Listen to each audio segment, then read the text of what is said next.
Your first. Is that okay? Is that okay?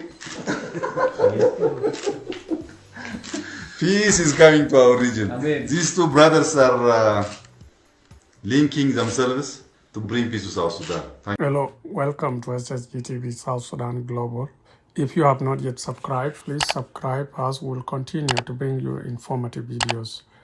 History has shown us that the two leaders have never had a good working relationship. Their coming together in the current government was brought about by pressure from the international community, which was disgusted with the endless ethnic-driven bloodletting in South Sudan. For the average South Sudanese, it does not matter whether the two leaders like each other or not. What matters is what they can do to redeem their legacy. Notably, there are other negative factors that have contributed to the tainted legacy of President Salva Kiir and First Vice President Dr. Riek Machar. For example, the presence of hardliners and tribalists in their camps, unchecked greed for power and control, envy and jealousy. In our analysis today, we have analyzed 5 ways President Kiir and First Vice President Dr. Riek Machar can redeem their legacy.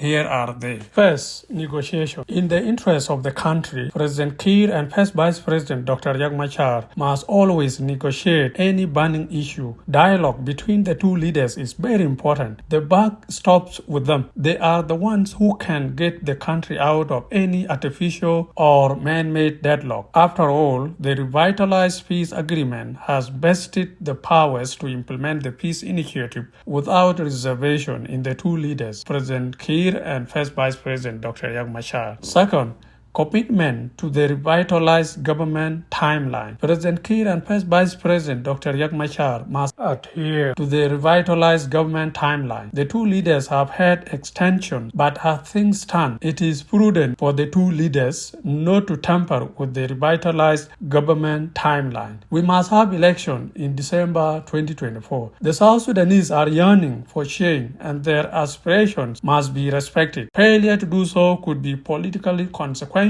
on the part of the two leaders. Not adhering to the election timeline will destroy their legacy for good. Third, the dumping of hardliners in their camps. To redeem their legacy, President Kiir and First Vice President Riek Machar must get rid of hardliners in their respective camps. These hardliners and tribal extremists have no political capacity to survive or succeed on their own. Instead, they have played their bets on the two leaders, President Salva Kiir Mayardit and First Vice President Dr. Riek Machar. These hardliners are not after helping the two leaders govern the country well, but to line their pockets. These hardliners do not want the two leaders to work together for the benefit of the country. As such, we advise President Salva Kiir and First Vice President Dr. Riek Machar to dump those hardliners and tribal extremists. There is an abundance of genuine South Sudanese who love their country and they can fill the void left by the hardliners and tribal bigots. After all, South Sudan is bigger than all of us. Genuine South Sudanese will help the two leaders redeem their legacy. Fourth, touring the country together. Additionally, we advise President Salva Kiir and First Vice President Dr. Riek Machar to tour the country together most of the time. The two leaders have a large following across the country, and by talking to their followers, they can cool off any tension that has built up over the years. Moreover, touring the country together can soften the ground for the candidate to sell their ideas freely without a hostile reception. Doing so can cement their legacy as peacemakers. Finally, advocating justice for war crime victims. They say there is no peace without justice. Fellow South Sudanese have lost their lives for no reason whatsoever.